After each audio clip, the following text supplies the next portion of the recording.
السلام علیکم معزز خواتین و حضرات، میں ہوں علی ممتاز آپ کی خدمت میں حاضر ایک نئے ویلاگ کے ساتھ۔ امید کرتا ہوں آپ خیریت سے ہوں گے۔ آج کی جو پریس کانفرنس تھی محسن نقوی صاحب کی، اور ساتھ میں آئی جی پنجاب ڈاکٹر عثمان بھی موجود تھے، اور وزیر صحت پنجاب ڈاکٹر جاوید اکرم صاحب بھی موجود تھے۔ اچھا، تینوں اپنی اپنی جگہ میرا انٹریکشن رہا ہے۔ نگران سیٹ اپ کا حصہ بننے سے پہلے ان کی پرسنالٹی اور تھی، اور اب ان کی پرسنالٹی اور ہے۔ آج جو پریس کانفرنس کر کے یہ سارے معاملے کو کہا گیا کہ یہ ذل شاہ کا معاملہ قتل کا معاملہ نہیں ہے بلکہ ایکسیڈنٹ ہے، یہ بڑی ایک ٹپیکل سی اپروچ ہے۔ اور یہ اگر آپ کو یاد ہو کہ ارشد شریف شہید کا جب واقعہ ہوا تو اس دن رات بھر، صبح ہونے تک رات بھر یہی چل رہا تھا کہ جی ایکسیڈنٹ میں جاں بحق ہو گئے ہیں ارشد شریف، لیکن وہ پھر جیسی صبح ہوئی، میں نے تو خیر رات میں ہی بتا دیا تھا کہ ایسا کچھ بھی نہیں ہے، فائرنگ ہوئی ہے اور ان کو باقاعدہ قتل کیا گیا ہے، شہید ہوئے ہیں ارشد شریف۔ تو اس معاملے میں بھی اس کو کہا جا رہا تھا پہلے ہی وقت سے کہ جی یہ ایکسیڈنٹ ہے۔ اب یہ اس میں جو کچھ کہا جا رہا ہے اب تک، اس میں کس طرح سے کھل کھل کر سب سامنے آ رہے ہیں، ایکسپوز ہو رہے ہیں، وہ میں آپ کو ذرا سیکوینس وائز بتا دیتا ہوں۔ سب سے پہلے تو جی آئی جی صاحب نے جو کہا کہ 302 کی جو دفعہ لگائی ہے، اس پر انہوں نے کہا کہ ہمیں تو یہ شروع میں پتہ ہی نہیں تھا، یہ اطلاع آئی کہ تشدد ہوا، پولیس کی طرف سے پتھراؤ ہوا، گاڑیوں کی توڑ پھوڑ ہوئی، یہ اطلاع آئی، ایکسیڈنٹ کے بارے میں تو ہمیں پتہ ہی نہیں تھا۔ تو جب آپ کو ایکسیڈنٹ کے بارے میں پتہ نہیں تھا تو پھر یہ ذل شاہ کے جاں بحق ہونے کو لے کر پولیس نے باپ کی، یعنی کہ مقتول کے باپ کی مدعیت میں ایف آئی آر کیوں نہیں درج کی؟ جن لوگوں کو نامزد کیا جا رہا تھا مقتول کے باپ کی طرف سے، اور پوری رات وہ ریس کورس تھانے میں بیٹھا رہا، ان کو کیوں نہیں نامینیٹ کیا گیا ایف آئی آر میں، اور باپ کی مدعیت میں ایف آئی آر کیوں نہیں درج کی گئی؟ اور آپ نے اپنی مدعیت میں جو ایف آئی آر درج کی، اس میں آپ نے دہشت گردی کی دفعات بھی لگائیں، آپ نے 302 کی دفعہ بھی لگائی، اور پاکستان تحریک انصاف کے چیئرمین عمران خان صاحب اور دیگر قائدین کو آپ نے اس میں نامینیٹ کیا۔ اور پھر اب آج ڈاکٹر عثمان صاحب، آئی جی صاحب، یہ فرماتے ہیں کہ اس وقت تک تو ہمیں پتہ ہی نہیں تھا کہ یہ ایکسیڈنٹ ہے یا کچھ اور معاملہ ہے۔ اگر آپ کو پتہ ہی نہیں تھا تو پھر آپ نے ایف آئی آر کیسے درج کر لی ایک پولیٹیکل پارٹی کے سربراہ کے خلاف؟ مطلب مذاق ہے؟ جی بالکل مذاق ہے، کیونکہ کہیں پر کوئی بھی واقعہ ہو جاتا ہے تو اس کے نام فوراً عمران خان کا نام ڈال دیا جاتا ہے۔ میں تو یہ کہوں گا کہ اگر عمران خان صاحب زمان پارک میں بیٹھے ہیں، کوئی پشاور میں،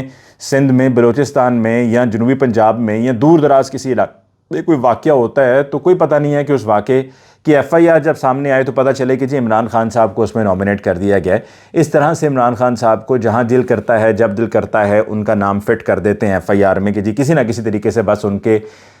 گرد گھیرا تنگ کیا جائے اور ان کو گرفتار کیا جائے اور ان کی مقبولیت کو کم کیا جائے۔ یہ وہ صرف مقصد اور موٹو ہے، اور جو نگران سیٹ اپ ہے پنجاب کا، وہ اس میں سہولت کار کا کردار ادا کر رہا ہے، اور یہی وجہ ہے کہ بغیر سوچے سمجھے یہ ایف آئی آر درج ہوئی۔ بلکہ اگر آئی جی صاحب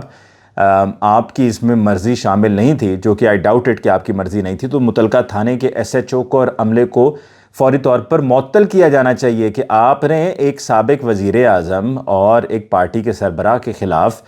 بغیر تحقیق کیے، بغیر کچھ جانے سمجھے آپ نے ایف آئی آر کیسے درج کر دی، اور ان کو لائن حاضر کر کے ملازمتوں سے فارغ کرنا چاہیے۔ آپ کے عملے کی اس غیر ذمہ داری نے ہمارا دنیا میں مذاق بنایا ہے۔ لوگ ہنس رہے ہیں کہ ایک سابق وزیر اعظم کی پاکستان میں کیا یہ اوقات ہے کہ جب جی چاہے ایف آئی آر درج کر دو؟ شاید وہ اس وجہ سے یہ ہو جاتا ہے کیونکہ جیسا کہ میں نے مینشن کیا کہ ابھی وہ سب کچھ چبھتے ہیں، یعنی کہ عمران خان صاحب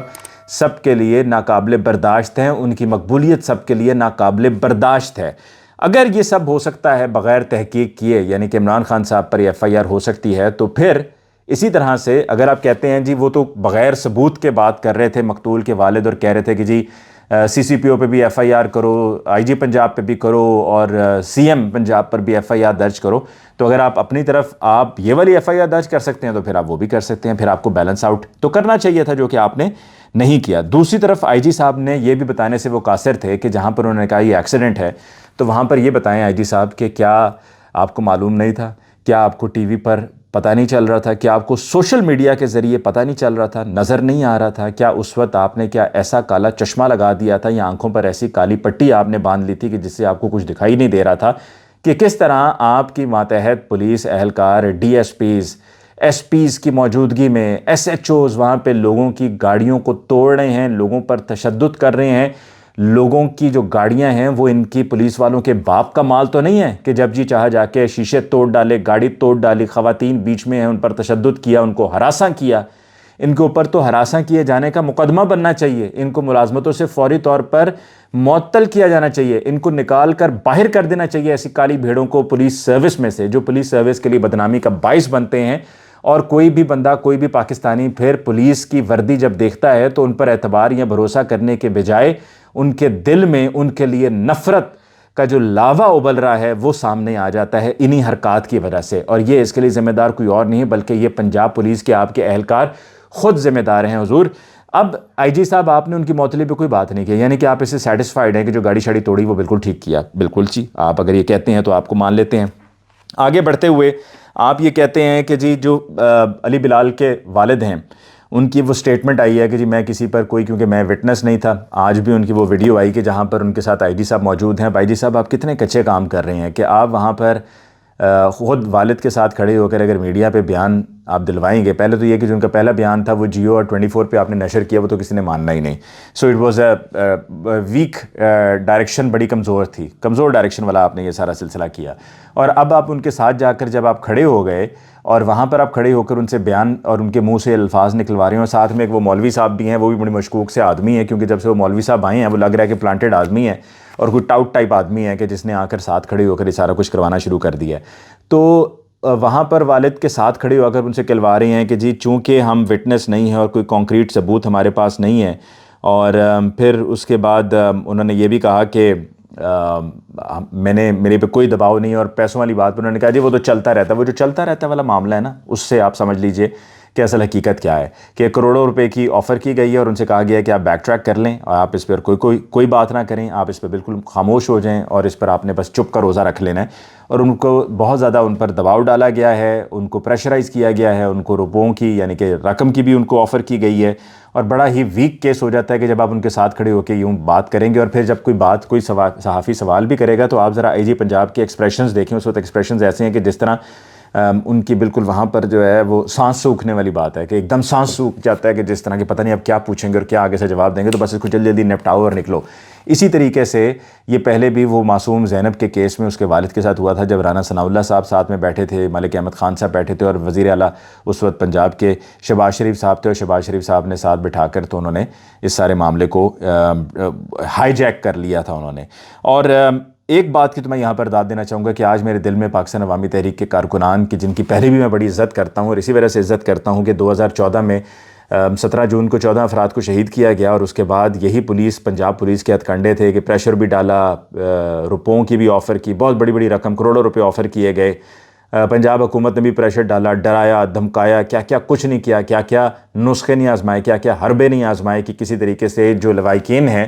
وہ اپنی درخواست واپس لے لیں. اور وہ جو نامینیٹڈ لوگ تھے اس وقت شہباز شریف صاحب, رانا ثناء اللہ, پولیس اہلکار, ان کی جو نامینیشن ہے وہ جو درخواست ہے وہ واپس لے لیں اور اس کیس کو وہ ختم کر دیں وہاں پر اور مرضی کا بیان دے دیں. لیکن مجال ہے کہ جو وہ دن اور آج کا دن کسی ایک شخص نے بھی, یعنی کہ ان 14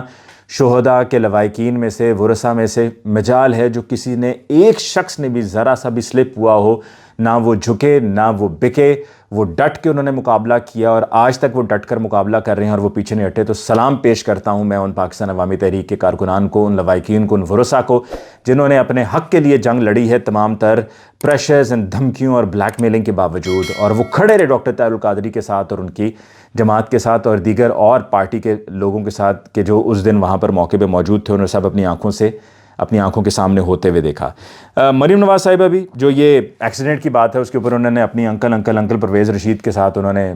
ایک اور ان کی آڈیو سامنے آئی ہے کہ جس میں وہ انکل سے کہہ رہی ہیں کہ انکل یہی کہنا چاہیے نا کہ یہ تو ایکسیڈنٹ ہوا ہے اور یہ ایکسیڈنٹ ہے. تو یہ ایکسیڈنٹ والی بات 2 روز پہلے سے ہی شروع کر دی گئی تھی کہ جس کو ایکسیڈنٹ کا رنگ دینا ہے. دوسرا جی وہ کہتے ہیں کہ ہمارے سیف سٹی کیمراز ہیں, ہم نے اس سے یہ سارا کچھ پتہ کرایا ہے. سیف سٹی کیمرہ یہ نہیں دکھا رہا ہے کہ کیا آپ کے پاس کوئی ویڈیو ہے, آپ کے پاس کوئی ویڈیو ایویڈنس نہیں ہے کہ یہ واقعہ کس طرح سے ہوا ہے, کہ گاڑی کب آ کر ہٹ کیا, کیسے ہٹ کیا. آپ کہتے ہیں سیف سٹی کیمراز میں آپ کے کیمراز خراب تھے, لیکن وہ والا کیمرہ آپ کہتے ہیں کہ جی ٹھیک ہے کہ جہاں پر آپ یہ دکھا رہے ہیں کہ یہ جو فورٹریس کے سامنے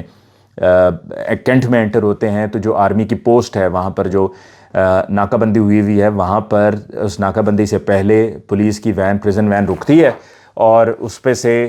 کہتے ہیں بظاہر اس کے کہ جی وہ سی سی ٹی وی فوٹیج ہے سیف سٹی کیمرہ سے کہ جی لوگ اس طرح سے اس میں سے اتریں اور انہوں نے سڑک پار کی ہے. میں اس دن وہیں پر تھا, میں نے دیکھا کہ پولیس اہلکار جس طرح سے وہ طیش میں آئے ہوئے تھے اور جس طرح ان کو سمجھ میں نہیں آ رہی تھی, بالکل پاگل سے ہوئے تھے اور پاگل بن کے دورے ان کو پڑے ہوئے تھے. تو جس کو اٹھا کے لے کر جا رہے تھے ان کو اٹھا کے لے کر جا کر رستے میں کسی کو بھی نہیں چھوڑا جا رہا تھا, بلکہ ان کو جا کر تھانوں میں بند کیا جا رہا تھا. یعنی کہ رستے میں چھوڑنے والا تو سوال ہی نہیں پیدا ہوتا کہ ان میں سے کسی کو رستے میں چھوڑا گیا ہو. اور اگر وہ رستے میں چھوڑا بھی گیا ہے تو کیسے یہ ثابت کریں گے آپ؟ وہ اتنی دور کی سی سی ٹی وی کیمرے کی ریکارڈنگ آپ کہہ رہے ہیں وہ دیکھو نا, وہ ہے ذلِ شاہ جس کا دور دور تک اندازہ نہیں ہو رہا, چاہے آپ دوربین لگا کر دیکھ لیں کہ ان میں ذلِ شاہ ہے کہ جو لوگ بظاہر کیونکہ وہ فرنٹ سے ہے کہ یہ جو سڑک پار کر رہے ہیں ان کو پریزن وین سے نکالا گیا ہے. اور اگر آپ کہتے ہیں جی وہ پریزن وین سے نکالا گیا ہے اسی وجہ سے پریزن وین وہاں پر کھڑی تھی, تو میں آپ کو ایک اور بات واضح کر دوں کہ میں نے اس دن دیکھا ہے کہ پولیس کو کچھ سمجھ بھی نہیں آ رہی تھی کیونکہ ڈائریکشنز بھی کلیئر نہیں تھیں. جب میرے سامنے پی ٹی آئی کے کچھ لوگوں کو گرفتار کر کے پریزن وین میں لے کر جایا گیا تو پہلے سرور روڈ تھانے لے کر گئے, سرور روڈ تھانے سے لے کر کینٹ میں گئے, سرور روڈ تھانہ بھی کینٹ میں لیکن کینٹ میں مزید آگے گئے اور جو آرمی میوزیم ہے اس کے پاس مین سڑک پر انہوں نے اپنی پریزن وین کھڑی کر دی تھی. تو ان کو سمجھ میں کچھ بھی نہیں آ رہا تھا کہ ہمیں کرنا کیا اور ہم نے کیا طریقہ کار اپنانا ہے. تو وہ وہاں پر بھی انہوں نے بس روک کر بندے نہیں اتارے تھے, انہوں نے وہاں سائڈ پہ وہ پریزن وین کھڑی کر دی تھی. اتنا انہوں نے کیا تھا, یہ میں نے خود اپنے سامنے دیکھا. تو میں یہ کیسے مان جاؤں کہ وہ جو فورٹریس کے سامنے جو پوسٹ ہے اس سے پہلے جب گاڑی رکی تو وہاں سے لوگوں کو اتارا گیا تو اس میں سے ذلِ شاہ بھی تھا. اور آپ کے پاس کوئی ایسی فوٹیج نہیں, اگر ہے تو منظر عام پر لے کر آئیں, کیونکہ اگر آپ کے پاس وہ فوٹیج ہوتی تو آپ نے آج وہ فوٹیج تمام میڈیا چینلز کو دینی تھی کہ یہ دیکھیں یہ ہے ذلِ شاہ اور یہ گاڑی نے آ کر اس کو ہٹ کیا ہے. اور جس جگہ کا آپ کہہ رہے ہیں کہ گاڑی نے آ کر وہاں پر ہٹ کیا ہے وہ انتہائی مصروف جگہ ہے. اس مصروف جگہ سے میں درجنوں مرتبہ گزرتا ہوں اور مجھے پتہ ہے کہ اگر وہاں پر اس طریقے سے کسی کا اتنا سخت ایکسیڈنٹ ہو, اگر کسی کا سخت ایکسیڈنٹ ہو تو وہاں پر دنیا نہ جمع ہو جائے, یہ ہو نہیں سکتا, ناممکن ہے. سامنے فورٹریس پہ بھی اتنا رش ہوتا ہے, تو یہ لہٰذا سب جھوٹ ہے اور یہ سب خود سے گھڑی ہوئی باتیں ہیں کہ جی یہ وہاں پر جا کر اس کو چھوڑا گیا اور پھر اس کا ایکسیڈنٹ ہوا. اور اگر اس کا ایکسیڈنٹ ہوا تو آپ یہ دیکھ لیں کہ جو پوسٹ مارٹم رپورٹ ہے وہ کہتی ہے کہ 26 جگہ پر اس پر تشدد کے نشانات ہیں. پوسٹ مارٹم رپورٹ کو آپ ناکام ہو گئے, آپ اس کو نہیں روک سکے, آپ کے بس سے بات باہر ہو گئی. پوسٹ مارٹم رپورٹ کلیئرلی بتاتی ہے کہ جی یہ تشدد کے نشانات ہیں. ایکسیڈنٹ کی جو انجریز ہیں وہ ایسی انجریز نہیں ہوتی. لوگ بے وقوف لوگ نہیں ہیں, لوگ احمق نہیں ہیں, لوگوں کو سب کو بڑی اچھی طرح سے سمجھ ہے اور اندازہ بھی ہے کہ کون کہاں پر کھڑا ہے. دوسرا یہ کہ آپ کہتے ہیں جی فورٹریس سے سروسز اسپتال لے کر جایا گیا. فورٹریس سے سی ایم ایچ زیادہ قریب ہے, بامشکل 3 سے 4 منٹ کا رستہ ہے, بامشکل 3 سے 4 منٹ کا رستہ ہے. اور آپ جس سروسز اسپتال کی بات کر رہے ہیں تو سروسز اسپتال اگر آپ نے لے کر جانا تھا تو میں اس دن وہیں پر تھا علاقے میں, مجھے پتہ ہے کہ کتنی لمبی لمبی لائنیں لگی ہوئی تھی اور لاہور شہر میں ٹریفک چوک ہوئی ہوئی تھی, بلاک ہوئی ہوئی تھی. تو سروسز اسپتال لے کر جانے سے بہتر تھا کہ وہ سامنے سی ایم ایچ لے کر جاتے, لیکن سی ایم ایچ نہیں لے کر گئے. اور جہاں سے وہ کہتے ہیں کہ جی لے کر وہاں سروسز پہنچا گیا, اور جتنی دیر میں سروسز پہنچا گیا اتنی دیر میں تو آپ سروسز اتنی جلدی آپ سروسز پہنچ ہی نہیں سکتے تھے, یہ ناممکن تھا کہ اس سے جتنی ٹریفک تھی. تو لہٰذا یہ بھی آپ کی ایک فلاپ سٹوری تھی, اس کے علاوہ اور کچھ نہیں. اور باقی یہ کہ پہلے تو آپ یہ بھی کہتے رہے کہ جی وہ جو زہیب کی ویڈیو ہے, زہیب کاظمی نے جو کہا ہے, رپورٹر ہے PNN کا, کہ جی میں نے بس میں پریزن وین میں انٹرویو کیا ذلِ شاہ کا اور میں نے پوچھا اس سے, تو اس نے جو بھی جواب دیا آپ سب نے سنا بھی. تو یہ سب پرانا ہے. اور پھر پریزن وین کے اندر بھی ویڈیو بنائی ہے ساتھ میں اور دیگر لوگوں نے PTI کے جن کو گرفتار کر کے پریزن وین میں ڈالا گیا تھا. یہ تو جی جیل بھرو تحریک کی ہے, یہ تو پرانی ہے جی, یہ تو ابھی کی ہے ہی نہیں. تو یہ تو سب جھوٹ ہے. اور انہی لوگوں کو بعد میں جا کر پھر اب یہ ثابت ہو گیا نا کہ وہ پریزن وین میں ہی تھا, اور یہ ثابت ہو گیا نا کہ وہ پولیس کی تحویل میں تھا, پولیس کی حراست میں تھا, اور ساتھ میں یہی لوگ بھی تھے. اور جھوٹ نہیں تھا, کیونکہ کئی لوگوں نے عمران خان صاحب کو بھی ٹویٹ کر کے کہا ہے کہ جی آپ نے کون سی ویڈیو لگا دی ہے, تو پرانی ویڈیو ہے, یہ تو ابھی کی ویڈیو نہیں ہے, تو جیل بھرو تحریک کی ویڈیو ہے. تو وہ ثابت ہو گیا. اور نہ صرف یہ کہ ثابت ہو گیا, اس وین میں جتنے بھی لوگ تھے ان سب کو باری باری کر کے علیحدہ کر کے اٹھایا گیا, غائب کیا گیا, اور ان سے پھر مرضی کے بیانات ریکارڈ کروائے گئے ہیں, ان پر دباؤ ڈال کر, ان کو بلیک میل کر کے, ان کو تھریٹن کر کے, جو ایک پرانا ایک طریقہ کار ہمیشہ سے رہا ہے, موڈس آف آپرینڈی رہا ہے, اسی کے ذریعے لوگوں کو گھیر کے, ان کو اغوا کر کے, ان سے مرضی کا بیان ریکارڈ کروایا جا رہا ہے. اور پھر یہ کہہ دیا گیا کہ جی وہ شکیل نامی شخص ہے PTI کا, اس کی گاڑی نے ہٹ کیا ہے, اور نہ صرف یہ کہ ہٹ کیا, اس میں ڈاکٹر یاسمین راشد کو بھی وہ انوالو کر رہے ہیں. اور جو وہ زہیب کاظمی کی ویڈیو تھی وہ تو پہلے بھی خیر سب کو سمجھ میں آ رہا تھا کہ سچ ہے, حقیقت پر مبنی ہے. اور زہیب کاظمی نے, بلکہ